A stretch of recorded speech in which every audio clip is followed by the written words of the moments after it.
Hello, lacrosse friends. Welcome back to Inside the World of Box Lacrosse for week 9 of the NLL season coming up. I'm Stephen Stamp with Adam Levy and Greg Beecher of Blue Squatch Productions. And there was a lot going on in the NLL with 8 games, including the Monday game. So much happening. We're going to take a look at some highlights from the weekend, a few things that kind of stood out that okay. So watch Chad Tutton. He's number 44, and he is coming back down here right now. I love the work on effort on this shift. And there he is getting out on the Halifax forward. And just watch what happens as he'll fight in here and gets position. He doesn't go for the loose ball. He sees where it is. It's back. He just backs up. I love it. That allows Riley Hutchcraft to grab the ball and basically nullifies a chance for a reset for Halifax. By getting the ball first, or if he picks that ball, fights to pick that ball up, maybe he gets it. There's all kinds of pressure on him. Hutchcraft has a relatively easy clear. I just love this little play, and you look back to it in a 1-goal game. Adam, you're either very thoughtful or you froze. I'm thinking Adam froze. Yeah. So he should be back on in a minute. Died. Oh, there he came back on now. You heard him. Yeah. The joys of live internet. Yeah, Adam, shut your camera off and just go audio only. That should at least make it so we can hear you on time and you can watch us. But yeah, no, this was a huge clip. As soon as you said it, Stamper, I knew. I was like, okay, this is definitely the one he's talking about. Sometimes I have that issue where I'm looking through it and I don't see it until you explain to me why it is that you found it. But this was one that was pretty easy for me to understand. Yeah, I just love the play. And I think, it was a solid shift leading up to that as well, up to that box out play. But it just, what he did once that ball got loose, I thought it was great. Adam, can we hear you now? Let's see if we got him. No, he's still not in the meet. You'll see his face pop back up in the meet when he's back in. Okay. Well, let's just go on to the Will Malcolm goal. Unless you had something you want to add. No, this Malcolm goal was huge because I didn't even pick it up the first time. I had to watch the replay before it was slow enough for me to actually understand how he beat Dougie there. Yeah, look at the quickness of Will Malcolm now. A little breakdown communication-wise for the Albany defense, and you just can't let Will Malcolm get that kind of momentum and not get in his way. I think that's Volkov that was a little late coming over, and I know you don't want to leave somebody else. I think it's Thomas Vella there with him unattended, but you've got to go take Will Malcolm away. But then watch on the replay what Will Malcolm does and the awareness, because Doug Jamieson is on his post. As Malcolm goes across, it's so hard for goalies to stay with a player who's going, hey, Adam's back. It's so hard for a goalie to stay with a player who's going across the crease. It takes all kinds, because you have to get over there because he'll just reach and dunk it far side. But they love coming back near side. But Malcolm doesn't even get up in the air. He doesn't even jump because he sees Doug Jamieson, just his knee coming off the post. Jameson's still got his arm and his foot on the post. The knee is starting to go as he's starting to drive across with, and I'm acting out, of course, drive across with Malcolm. So Malcolm just tiny little shot, boom, right past the knee. And a beautiful goal. Yes, and I don't know if you guys can or no. Just a quick note to. You might have to turn the camera off, Adam. It's really not working, is it? Yeah. If you shut the camera off, though, that should fix it for you. We'll be able to hear you at least. There we go. In theory. Hey, is that better? Yes. There we go. Now I just got to flip your names. But yes, now we can hear you. You guys go on with the show. I'll take care of the rest. Okay. Adam, go ahead. You want to point on the Malcolm goal? Just going.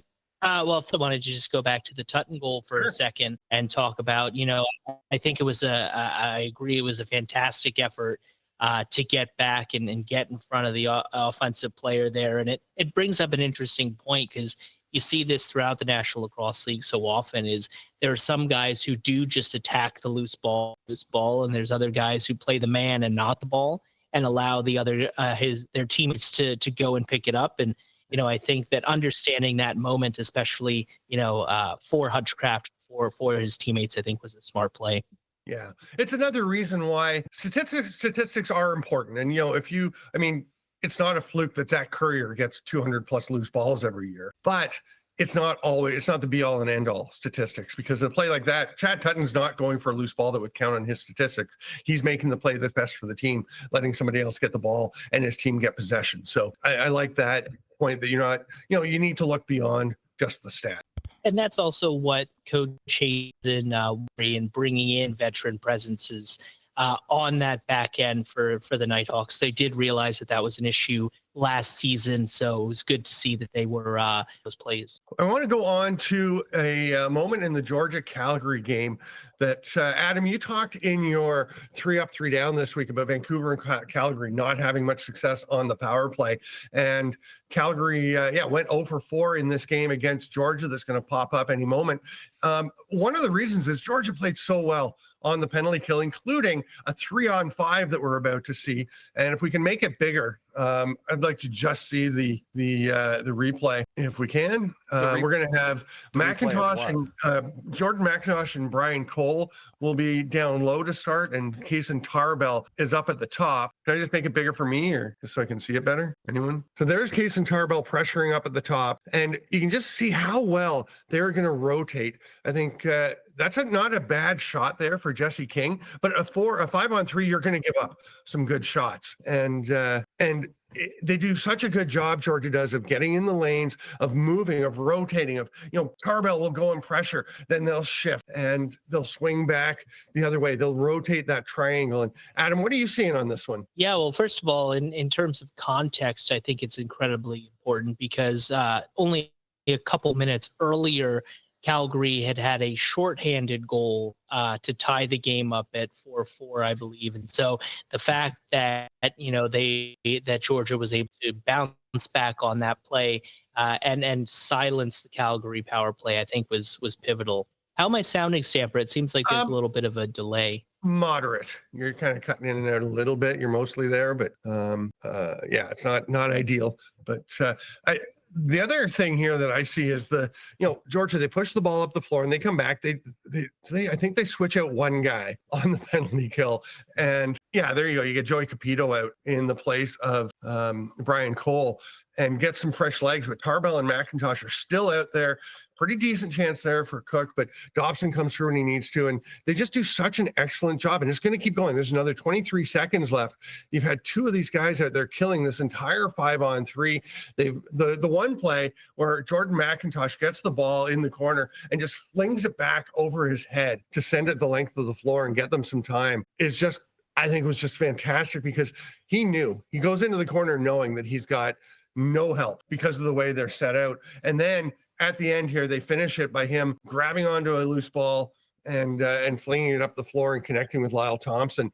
And there goes the 5-on-3. And I'll tell you, when you kill a 3-on-5 as your penalty kill, you can get a lot of momentum for your team. And I think that did a lot for Georgia. Now, kudos to Calgary for coming back and winning that game in overtime. They did a great job. But Georgia, part of the reason they got to overtime is because they did so well on plays like that. Yeah, 100%. And you do look at how that changed the game. I mean, Brendan Bomberay scores to make it 5-4 later in that quarter. And then they go on a bit of a run to go up 10-7 until late in the third. So it definitely did seem to make an impact. And, to piggyback off of what you were saying about Jordan McIntosh, I mean, that is why he is a leader of that crew, that he is willing to do everything we were talking about with Tutton, and then even being in the crease, sacrificing his body, being kind of that second goaltender in front of Brett Dobson, shows you the sacrifices he's willing to make, and that's why he's so beloved in Georgia. Yeah. One thing that this made me think of as well is Brian Cole. He's been on Team Canada for the last 2 World Box Championships, and he's not maybe as well known as a lot of the players on that team. And when we talk about transition player of the year contenders, he doesn't tend to come up with discussion is he a transition player? He plays a lot of forward. Is he, so we tend to just kind of try to figure whether he fits and not maybe include him. But boy, he deserves to be in that conversation because he's playing defense so well and he does some amazing things on offense. He really is there's that almost new breed of transition players that are playing a lot more. I mean, Ian McKay being another great example of a guy who's just doing it at both ends of the floor and will go defense to offense transition that we usually think of, but also offense to defense to take away transition opportunities for the opponent. Great point. And then throw Zach Courier in there as well, playing some shifts up front. It really does seem to be a trend that's happening. And then, even not anymore though. We're going to talk about that one a bit later. Transition guys, those two-way players look at an Owen. Yeah. Right. Sorry, I thought you But were then talking- look at a guy like Owen Grant, who's having a tremendous. Yeah, sorry, we're just having some real trouble with Adam's internet here. Just can't hear him again. But hopefully we can get it rolling, because we are going to wrap up this section and go on to our predictions for the coming week. We will be back. We'll take a quick break for about a minute and a half, see if we can get things all sorted out and flying tickety-boo. Thanks for being with us on ITWOBL Week 9 here on Blue Squatch Productions and Inside Lacrosse. Welcome back, lacrosse friends, to Inside the World of Box Lacrosse. I'm going to be flying solo today. The internet did not want Adam to be part of this one. We did very much, but obviously it was not working out. So we're going to go forward. That's the nature of the beast. We saw that. Who was the?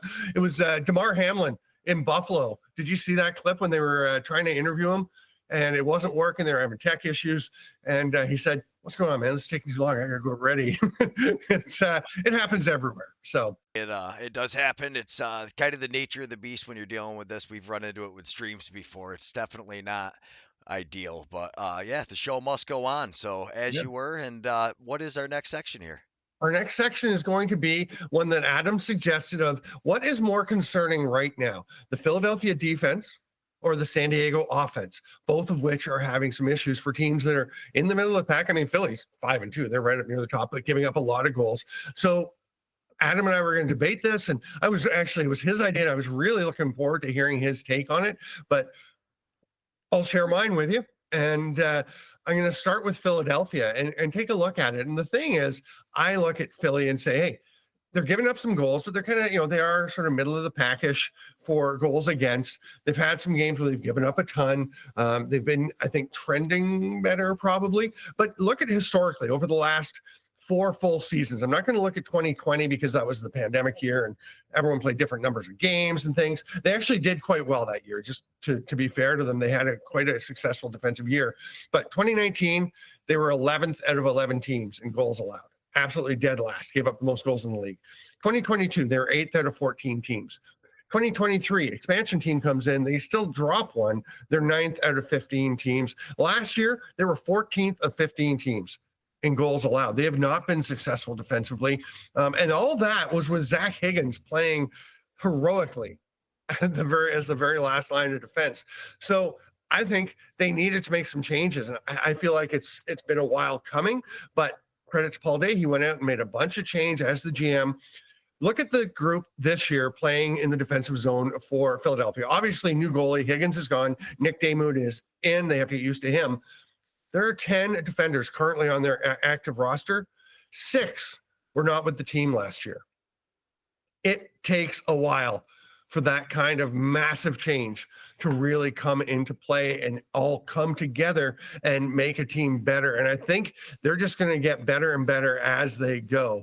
So I really don't think it's a huge long-term problem. I think they're trending in the right direction. They also have Mitch Armstrong on the IR, and he's going to help when he comes back as well. So I don't know, Greg, if you have any thoughts on it, but I actually do, because this was something that you really taught me last year that I didn't really pay attention to or know is as the year goes on, I asked you if the goalies were getting better, but the way you explained it is the cohesion of the defense, everybody understanding how the slides are working, understanding what your other guys are doing, kind of makes the season go on. I didn't realize they changed that many defenders. I was more impressed giving Damoud the credit, only kind of watching a couple of games, but more clipping the highlights than actually watching.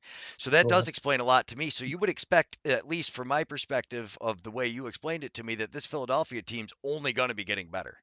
I think so. I actually have that as a note that they should get better as the season goes on. I think they'll really start to hit their stride next year as it grows. And if you watch Philly, again, this will happen less, but there's a few plays in every game they have where somebody's kind of selling out on a defensive play that clearly somebody else doesn't know he's going to do. And there are some wide open looks that they look awful because it's just the guys aren't used to each other, the communication and knowing that somebody's going to jump something, somebody's going to go. That's part of the defense, but they're still getting used to each other. But, you've got guys like McCannell back there and, Burton and Patton and all the additions that that being said, do you think that's part of Albany's problem too? Because something nobody talks about is the the turnover rate because their big name players didn't turn over. They just added somebody. But that defense has added a few new guys. They lost Leo Yeah. Sturos, Wagner's out, Watkinson's out. I mean, I would say like the Albany defense, the biggest issue they're having right now is just guys staying healthy. It's basically a brand new defense some nights. 100%. I mean, Watkinson's huge. They've had Nick Tchaikovsky, who is a glue guy for that defense, missed a couple of games. I'm not sure he's been 100% effective since he's been back. He's playing well, but I think he's still getting back into what he is. You're not seeing the speed. Like, I mean, his transition with the breakaways is definitely not what it was when he got hurt. No, I think, and as you were talking about, out as well. yeah. They've had a When ton you of talk injuries. speed, though, that guy runs all day. So really, you're missing a lot of those long-running guys. Sturos not being there this year because they didn't re-sign him. I mean, so that's another veteran guy. And you brought in a bunch of new guys last year. And then, so I got to ask you, how do you think Albany goes from there then? I mean, are they getting healthier? Are things going, Ed? Or do you think they don't even need it as much because of the way they played? Or was it just because it was Colorado? No, I think I think it was coming together. They're still missing some guys. I mean, Watkinson is still out, right? And you look at their IR list, and they've got some issues. They're going to have one of those miraculous turnarounds when their guys get healthy. They'll suddenly be better. People are like, "Oh my God, see, they figured it out." And it's like, yeah, they all got healthy. Glenn Clark was saying, as much as they had fortune last year in barely having any injuries, and he said that was a huge part of them improving so much, is they were healthy. They just had their team together. Whereas this year they've been missing so many guys. He had to go and sign people, free agents, to have enough players on the roster to have healthy scratches, which you have to have. And sometimes it'd be late in the week and you got to go and get somebody because somebody gets hurt in practice or wherever.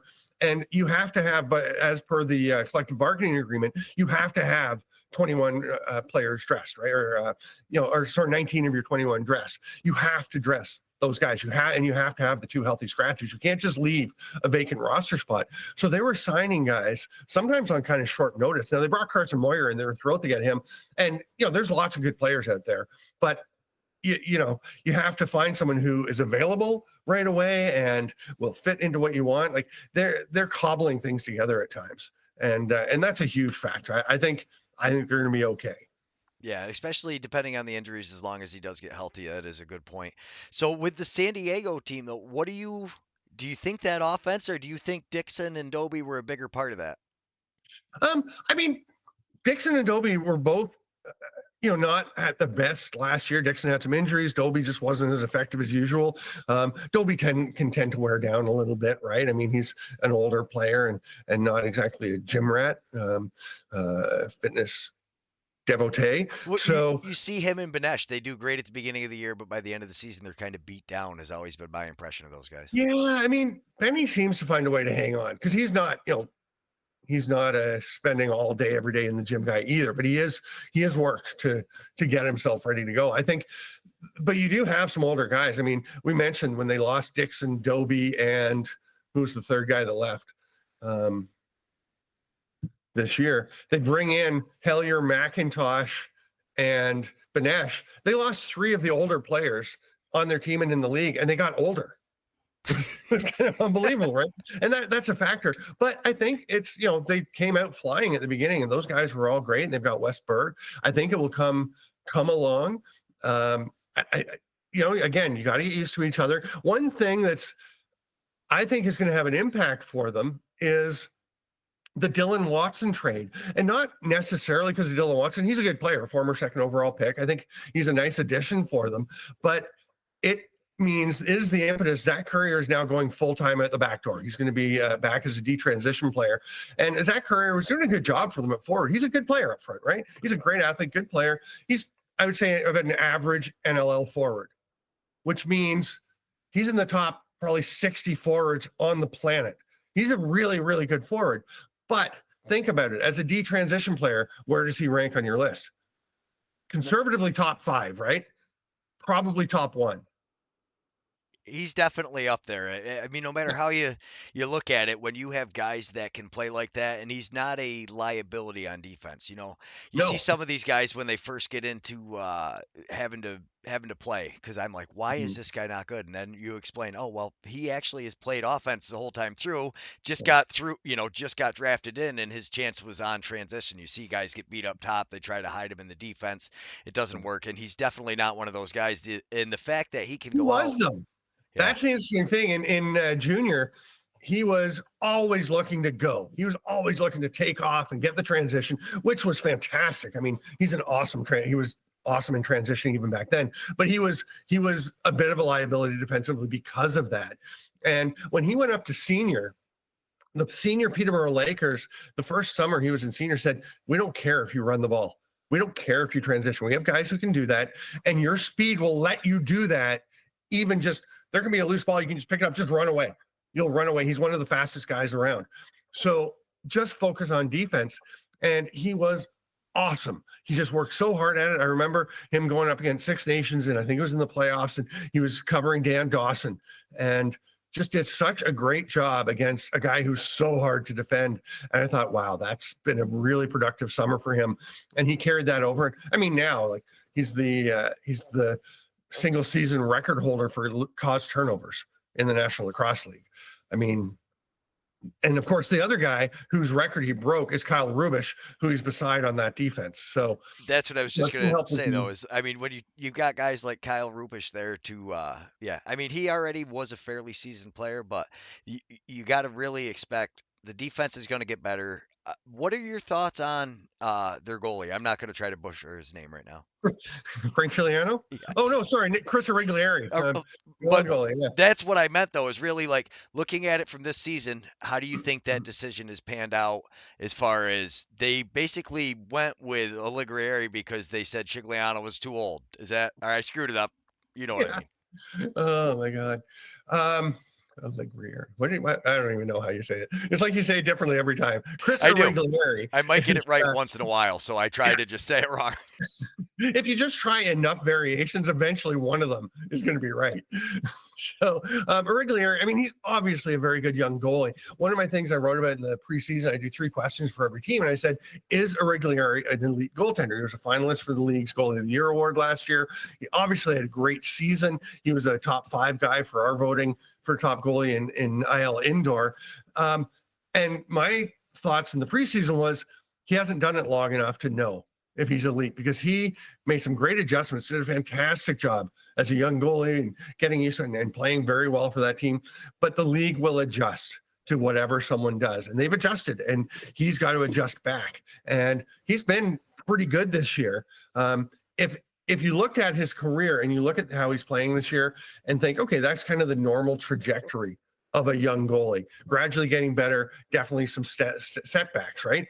Then it would be normal. I think by being so good last year, he kind of put himself in this position by raising the bar, because you set expectations. All of a sudden people are like, why aren't you being great every week? It's like, well, because he's human and he's 22 years old. Yeah, I forget he is that young when you Yeah. say that, I'm always like, oh man. And Yeah. so speaking of young goaltenders, what did you think of Getty getting the start with Vegas? I was not happy Albany had to get rid of him. I understand why, but as a backup goalie, I was very He, impressed with him. okay. Yeah, he's a good goaltender, right? He's a good young goaltender. He's young and has to recognize that he is going to have to keep fighting to play, right? So they give him a chance, and he came out and did it. He played great for them, and a huge win, obviously, in that game over San Diego. And I think it's fairly clear, anyone who's read and watched me over the years, I'm a pretty big Landon Kells fan. I think he's a terrific goaltending prospect, great young man. I think he's suffered some of the issues that a young goalie who's handed the reins of a young expansion franchise is going to suffer. And things have not been great performance success wise for the team. So he's faced some of that. He will rebound, I believe. I think Kells is going to be great. And if they have them as a 1-2 punch, it doesn't happen that often these days, right? And I think Getty can fit into that quite well. We used to have, a recent one, relatively recent, was Tyler Carlson and Evan Kirk. in Minnesota came in as rookies together and both played well. They really split things, and they both played very well. It used to be Tyler Richards and Matt Roy in the summer and in the winter times. They would just be alternating as goalies, and you used to have Played a on lot the more same teams with, team for summer and winter.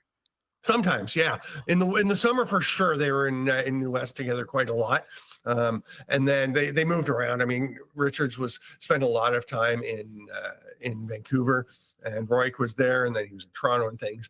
But yeah, you used to have more of that. Even the most recent, I guess, that was really common was Brandon Miller and Nick Rose. When Rosie was just getting established as a starter, and they brought Brandon Miller in, and he played a ton, was maybe the best goalie in the year the one season. So maybe that's something they wind up with, or maybe they just decide, hey, one of them is the guy partway through this season, depending how it goes. I think if I'm coaching them, I'm starting Justin Getty next game. Again, as a huge Landon Kells fan, he played great. Why wouldn't you go back to him? It's like Halifax when Dylan Hutchison came in and played so well. Of course you go back to him. He stopped every shot he faced in a game, right? You go back to him.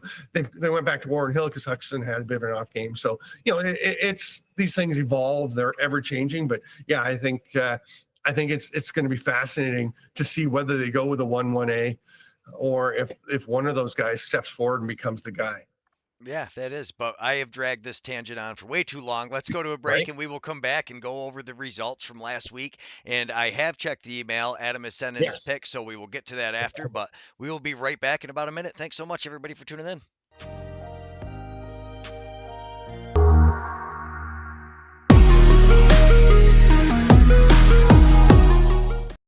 Hello. Welcome back, lacrosse friends, to Inside the World of Box Lacrosse. I'm Steven Stamp. He's Greg Beecher. Adam Levy is with us in spirit, but the internet gods were not letting him take part this week, so we'll have him back. He was frustrated and reasonably so. We love having Adam, obviously, as part of this. So we're going to take a look back, and it's a bit of a shame he's not here because I really wanted to rib him because I finally had a good week and I crushed him. Let's see. I got the first one right. I got the second one right there, the Rochester Halifax. Then which way do we go? We go the did Adam take Philadelphia? So I got that one right. Yeah. Buffalo, Philadelphia. I got took Toronto. Toronto. He took Saskatchewan. I took Albany. He took Colorado. Okay, so I did, and we both took Philly at the end, so that's the same. We both took San Diego. So he did get one. He got the Calgary over Georgia, which was not 12-10, Greg, because it was an overtime game. But Yeah, no, that should have been 11. But yeah, I'm definitely. Actually, you know what? Las Vegas was 12-10 over San Diego. Okay, so I had those two scores mixed up. Yeah. Anyway, I'm going to gloat for a moment because I have had terrible, terrible weeks, and I went 6-2, and I'm pretty happy about it. 6-2 is definitely a good one. It's way better than I've done most weeks. I can say that. I think it's kind of funny because Adam, in his 3 up, 3 down, he said, there are all these surprises and this and that, and teams that we thought were separating themselves as the cream of the crop. And I'm like, I don't think there are that many surprises. I think things kind of went according to plan. But, that's the beauty of sports, right? Of professional lacrosse and others is who knows what's going to happen until it happens. So those are the results. What do we have the season standings? Because that might actually be pretty good now. Yes. So you are 12-12. You are at 500, and Adam is 11-13. Wow, that tells you how bad I was before. You had a terrible start. Your first 2 weeks were not good. Holy cow. Okay. To be fair, though, the first 2 weeks, I don't know how they could have been good for most people. I mean, everybody expected, not the first week because Albany at least won, but then everybody was expecting Albany to be better. The Rock, nobody was expecting. Normal 5, right? Yeah. The injury bug, I would say, that caught some of these teams took a lot of people by surprise. Yeah. I don't know. At least that's my excuse. Better. And as long as I don't go and look and find people who did do really well in their picks, I'm going to stay that way. So I will remain in my little bubble of ignorant bliss. And we will make our picks for the coming week. And you've got Adam's picks on the email, and then I'm going to make my picks now. And it is, again, not an easy week. I guess I'll go first with the first one. Ottawa at Vancouver. Now, obviously, Ottawa, big win last week. and over Vancouver. Vancouver wound up losing a pair of games, so they're on the way down. Ottawa's on the way up, right? So it's obviously Ottawa, but no, I'm going to take Vancouver because I just think it's hard to keep winning games, and I think teams don't keep losing games. I think we're going to have a big middle of the pack again this year, so I'm going to take Vancouver. All right, Ooh. and Adam Okay. is in this one going with Ottawa, so he's picking against Ooh. you again. We might have another 6-2, 2-6 type week going on. But which way? Yes, that is I'm definitely under the no key. delusion that I suddenly know how to pick these games accurately all the time. Toronto at Calgary. That one's in Calgary, right? Yes. Yeah, you know what? I said I can't pick the Rock to go 0-6 last week. I don't think I can pick them to go 1-6 either. I think Calgary definitely is doing some good things, but they heavily outshot Georgia in their game on the weekend, and that was a huge factor. I don't think that's going to happen again. I think Toronto's going to create some, so I'll take the Rock. You're going to take the Rock, and he is also going with the Rock. So Adam Okay. has also picked the Rock. Good So pick, Adam. it won't quite Curious to be see what a. Preston picks. Yes, we should have done Preston's picks. Preston usually does good. I think Okay. a lot of times people, and they say that when they do like the N64 basketball stuff, that if you just kind of pick the mascots, you almost Yeah. have a better chance because that's just kind of why they play the games. Yeah. Colorado at Rochester. Another tough one. Rochester with the big win over Halifax. A lot of good things happening there. Colorado has been one of those surprise teams. They've just looked so solid. And Dylan Ward is often playing like the Dylan Ward we know. And I don't know. So he went with Colorado, eh? Yeah, let him pick first. Come on, Stevie. Yeah, so he went with Colorado on this one, and I don't know. I am so torn. I'm going back and forth on this. I'm gonna say Rochester keeps the momentum going. All right. I like when you guys pick on the opposite too, because then it just makes it more interesting, a little more bragging rights. Maybe that's why his internet went out all of a sudden before the results. He told us it was Right? that, and meanwhile he's got his wife unplugging the Wi-Fi router as he's I don't. Oh. Yeah. Okay, Adam. We hear you talking to your wife in the background, Nikki. Okay, so Albany at Saskatchewan. Another one where Saskatchewan lost that game against Toronto, but I still think they're really good. But I mean, Albany's finding it. I almost want to wait another day or two to pick this and see if Albany's getting some guys back, because that can make such a difference. But I feel like Albany. I think Saskatchewan's really good. I feel like Albany is one of the better teams in the league, and I think they're starting to show that. So you can keep sliding me over. I will go with Albany this weekend. Adam will go with Albany as well this week. Okay. I agree. We were actually talking to, there's a guy that's in our show all the time when we do Yeti Talks, and he's from up in Saskatchewan, and he even said, he goes, we did a who from the top's going to the bottom, and he thinks it's the Rush, and he's the local like fan favorite, and he just doesn't not impressed with what's happening up there right now. That's what we were gonna do for the final segment. Yeah. Oh yeah, and that's where top four going down, bottom four going up. Yeah. Yeah, that's kind of where I got the idea. Is he started doing it, and I was like, "Ooh, I like this idea because who could possibly?" Yeah, so thief. Yes, it's okay. It's a compliment, right? If you're borrowing stuff. Well, it was it was my idea originally on that show too. So we're only stealing it from me. Okay. But anyway, so as you look through this week, I mean, I don't know. When you looked at the beginning of the year, this kind of proved my point at the beginning. I think everybody would have picked the same things, and it just seemed like the first week, Calgary was definitely winning. Vancouver would have won the first week, and probably Colorado. The first week. Well, at the beginning of the year, like it just seemed like those were the teams that the biggest surprise. You think at the beginning of the season people would have been picking Calgary, who lost Christian Debianco? I think we would have picked the Rock because of it, and I think the results would have been Calgary winning just because of the way the season has turned out so far. Okay, yeah. No, that makes perfect sense. That's a good point. Yeah. I thought you were saying we were going to pick them. I'm like, I was picking the Rock. They were 15-3 last year and looked really good. Yeah. So I was riding with the Rock and wondering how things were going to work out in Calgary, and we'll see how Cam McLeod works out. I mean, he's had definitely some solid moments. I mean, last weekend, like I said, Calgary really outshot Georgia. I think McLeod had a 725 save percentage. So he didn't. Yeah, I mean, it wasn't a great game for him. So we'll see. We'll see how things go forward. I think Toronto's going to keep moving, but yeah. Yeah. Can we wrap this one and go on to the who's going up and who's going down? Sounds like a plan. We'll be back in about a minute. Thanks, everybody.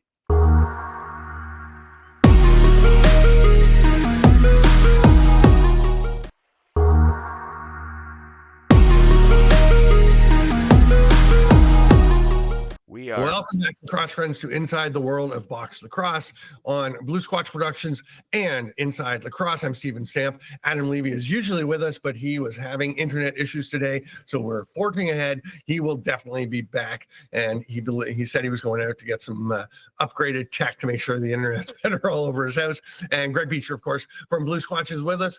And in this segment, we are going to look at who among the top 4 teams might drop in the standings and who among the bottom 4 could rise. And we'll start. I'm going to try to, everyone's asking about Marshall Palace, right?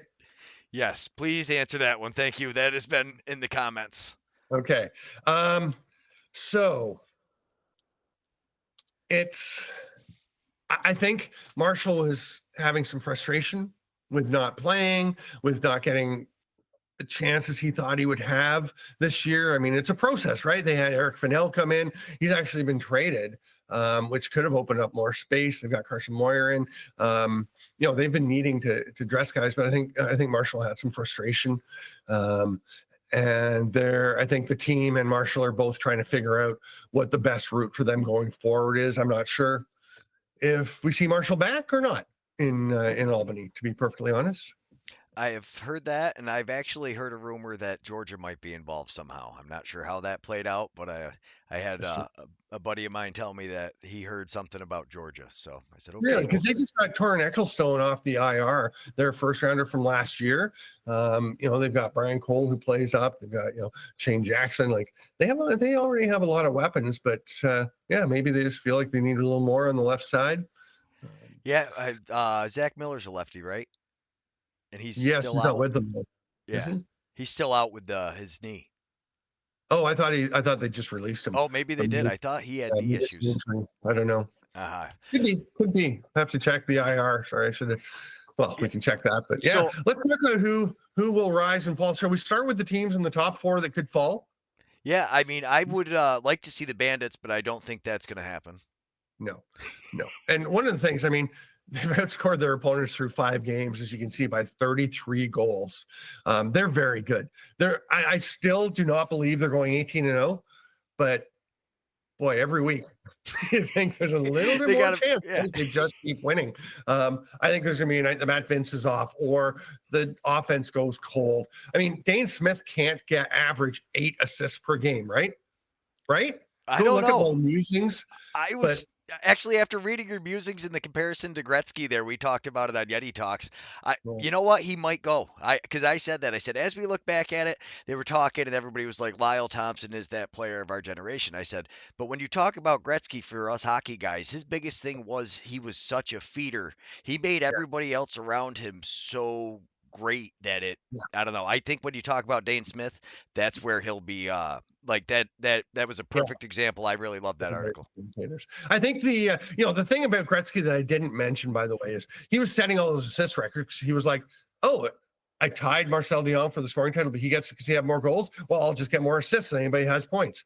Cool. And I mean, remarkable. And now Dane is on that track. That's the crux of that story. But Wayne Gretzky was also scoring over 50 goals a year. And one of the years that he had, 100 and bunch of assists, he had 92 goals. It's insane. Nobody does that in any sport. I think it's funny when people say, oh, well, it was the high scoring era and this and that. And it's like, but he had so much more than all the other people at the same time. Like, he was the guy. Like, don't undermine what Wayne Gretzky. No, whenever you talk these, it's very important to put it in context with the time because it's the style of the time, and some people just elevate themselves to different levels. Like when you look through the historic numbers, I mean, now what did they say? Jeff Teet's on pace with John Tavares, but I did not realize how great of a player he was until I started looking through the titles as they were talking about Jeff Teet, and I was like, wow, this guy is just like light years ahead of some people. Tavares? Oh my goodness. Yeah. He was playing 8-game seasons, right? For a lot of his career in 10 games, and Which they is gradually crazy. built up.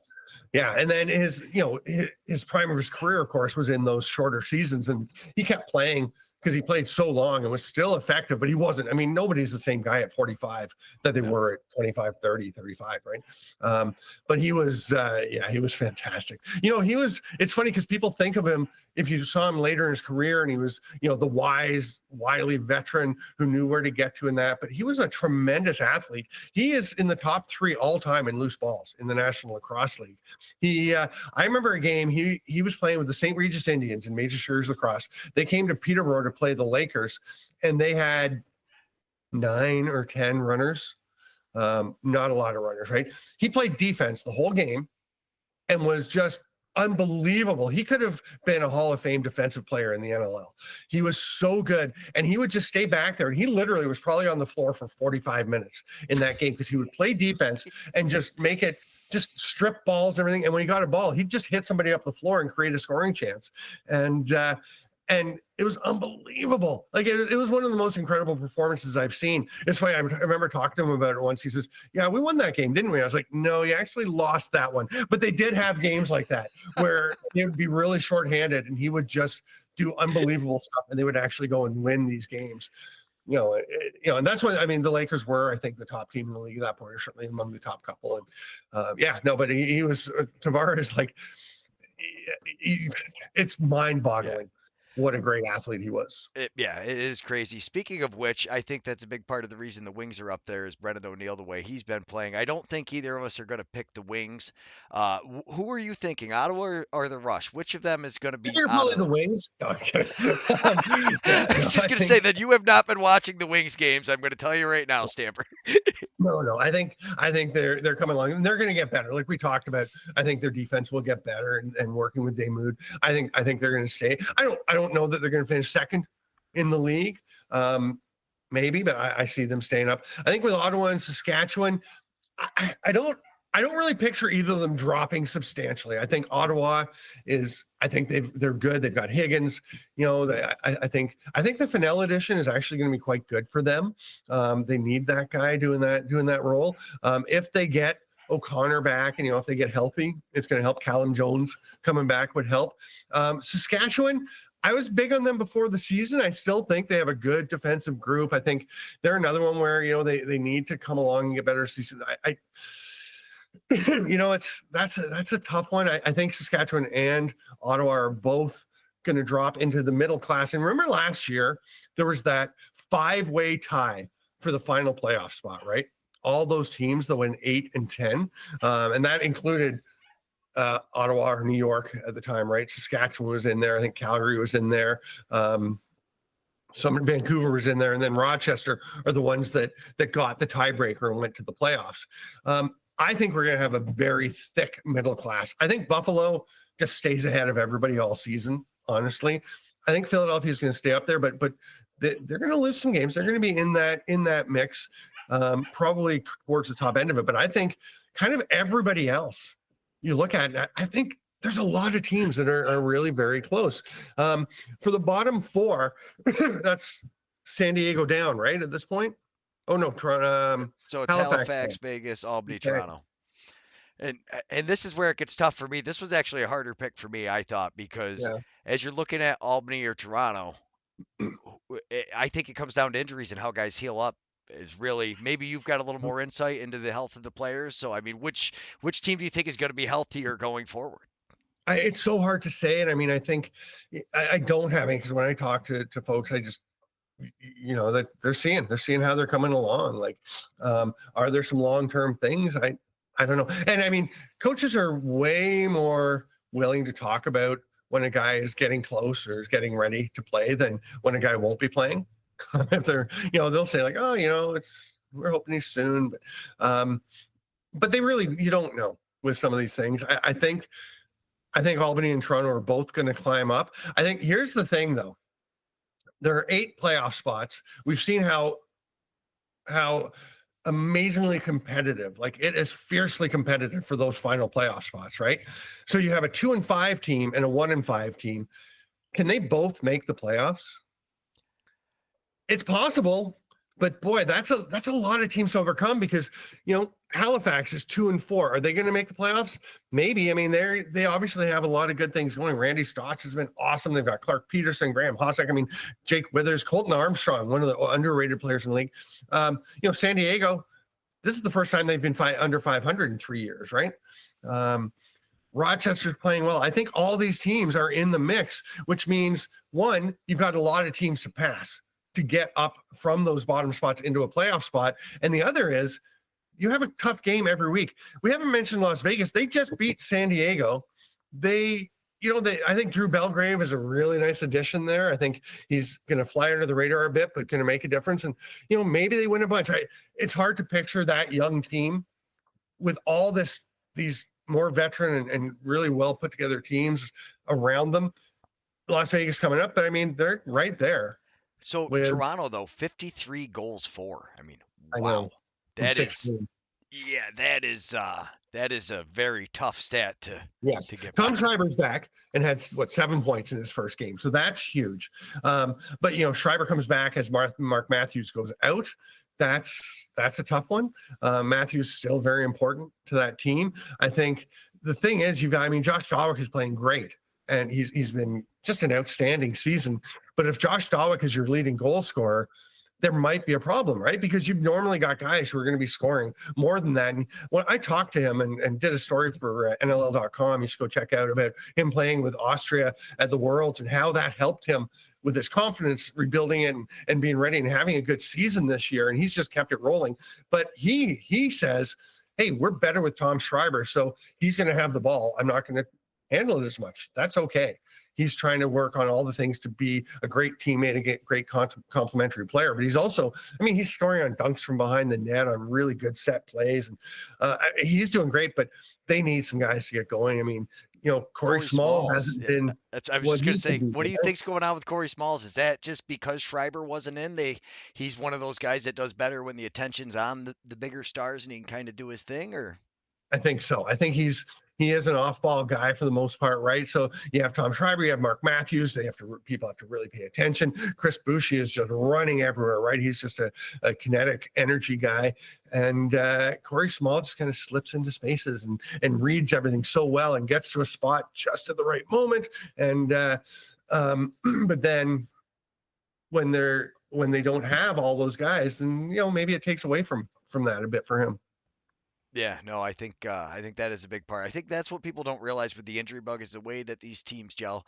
Like Colton Watkinson, you might not see him getting up the floor as much transition for some of the fans, but the way he communicates with that defense and Dougie, I mean, and that's the other thing. Dougie's had some tough games this year where he just kind of didn't look right. I don't know if it's the defense, and they were getting tired towards the end of the game. Like, just a big difference between the way they even played, where they were always on the hands. They kind of give up that backdoor pass. Dougie slides well and stays back versus that pressure, and they just didn't seem to have that at the end of the games versus this last game where they came out at the end, basically took the first quarter off. Yeah, but I mean, you look at, like, you go back to the injuries and you hate to beat a dead horse, but you know, you've got some of these key players out and you have somebody like Nicholas Volkov playing a ton of minutes. He's a very good young player. He has a ton of potential, but he was dressed for, I think, 12 or 13 games last year, but he's, you know, some guys by the end of the first season, you're like, this guy's not a rookie anymore. Volkov's still kind of the amount of time and effort, chances and minutes he got. He's still in that sort of rookie-ish phase. And I think you see it once in a while. Again, I think he's going to be great. I think he's doing quite well. But I mean, the one goal where we saw him not come and help, the Will Malcolm goal, I think is an example of, you know, having a bunch of young players out, not having a Colton Watkinson, not having a Jackson Nishimura, not having, you know, some of these guys that are missing games. The communication that you talked about is so important. And you can see just that thinking process for young players is a bit slower. It's a bit heavier. Even Will Johansson is a rookie. I mean, having the year to spend with the team last year, and he's such a remarkable, like a freak athlete, I think it has helped. I think he's been great.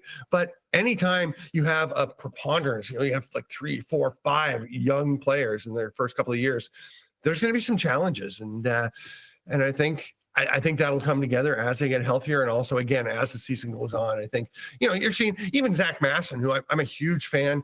I loved him in junior. I was excited every time it sounded like he might come and play in the NLL, because I really wanted to come and see him play defense. And, he's 28 years old and he's finally here. He did college hockey after his junior lacrosse career, and then he was playing pro hockey. He is now here. And, he's had a few instances where he's still adjusting to the NLL game, even though he was one of the best defenders coming out of junior lacrosse in years. But he also, had 6 years off in between, 7 years off in between, right? Yeah, and actually, so a stat that popped out at me as I was looking at the stat leaders, the caused turnovers. So Yeah. San Diego has 3 of the top 5, which there's actually, because Rubish and Goldbrecht are tied, they're both tied for third. So I would essentially count 1, 2, and 3. They've got, the top 5 guys, they got 3. Pull that up so everyone can see it, or in career. What's that? you want to pull that up so everyone can see it? There we go. Yeah, that makes it a little easier.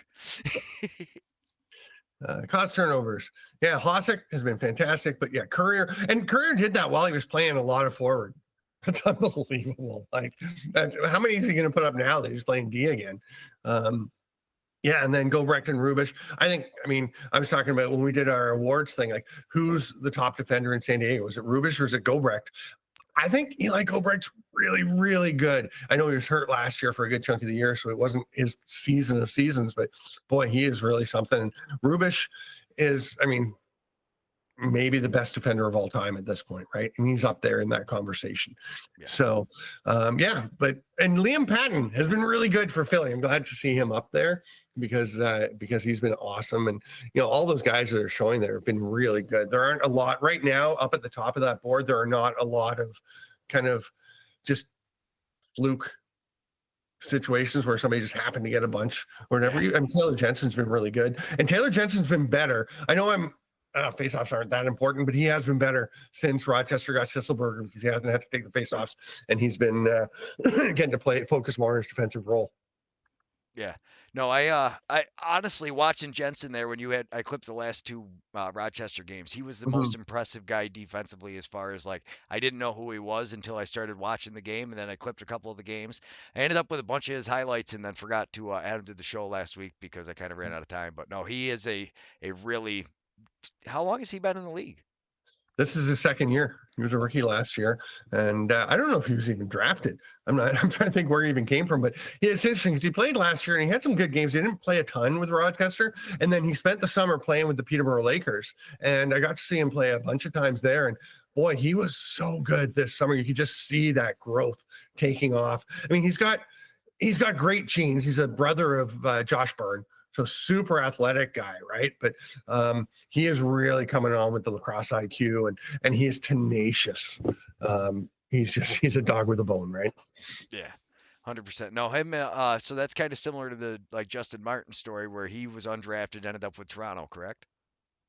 Yeah, and he was playing. Justin Martin was playing in the Arena League, where he was the transition player of the year with the. He was playing with the Six Nations Snipers, and he was having great summer. He played in the PBLA and was fantastic. Like, he may have been the best player in that league. There are some great players, but I thought he was up there in the conversation for best player overall in that league.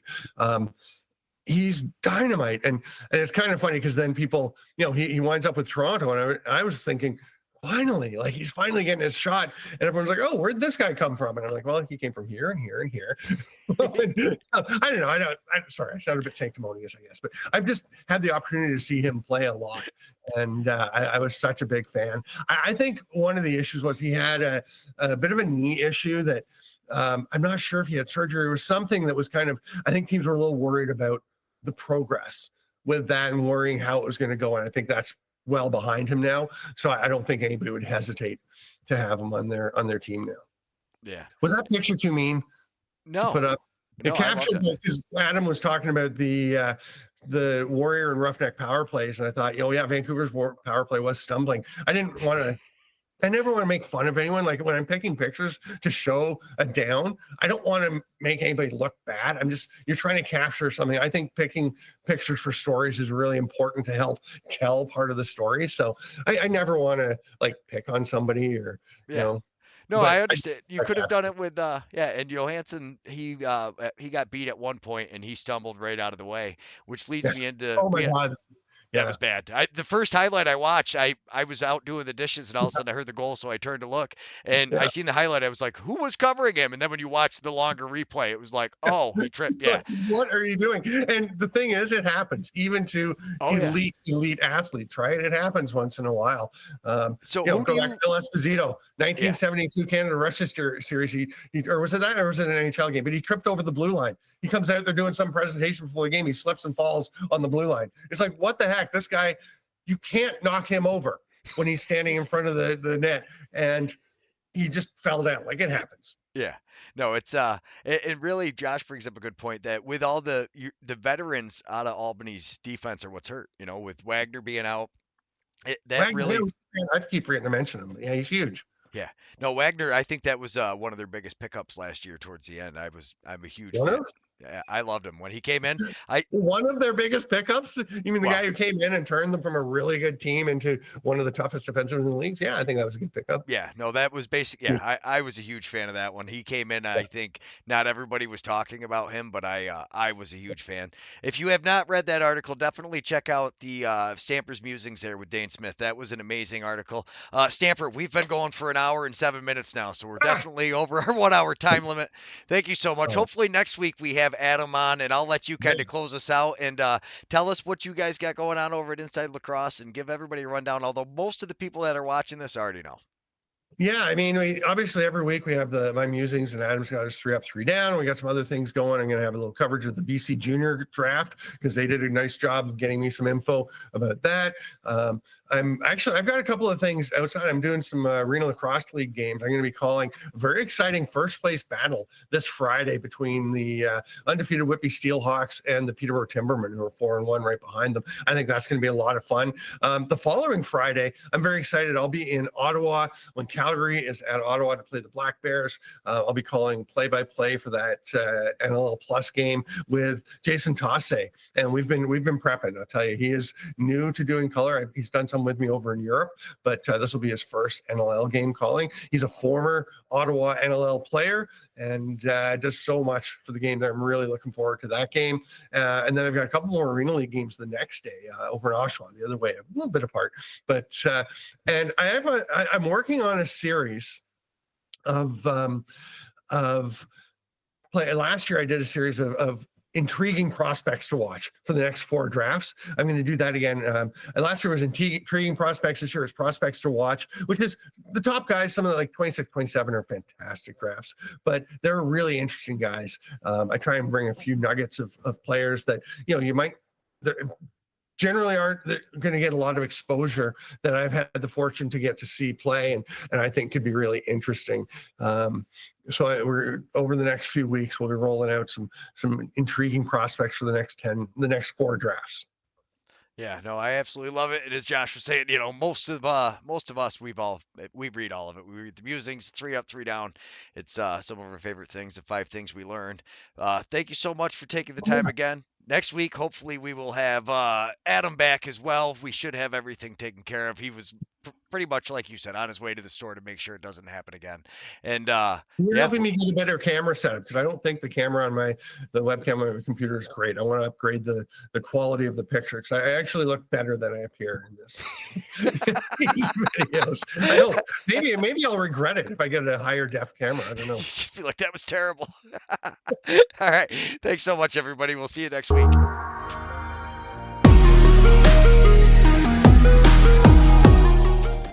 Thank you so much for watching. Unfortunately, Adam Levy's internet was not quite cooperating, so the rest of this week will just be continued by Steven Stamp and myself. Thanks everybody so much for watching.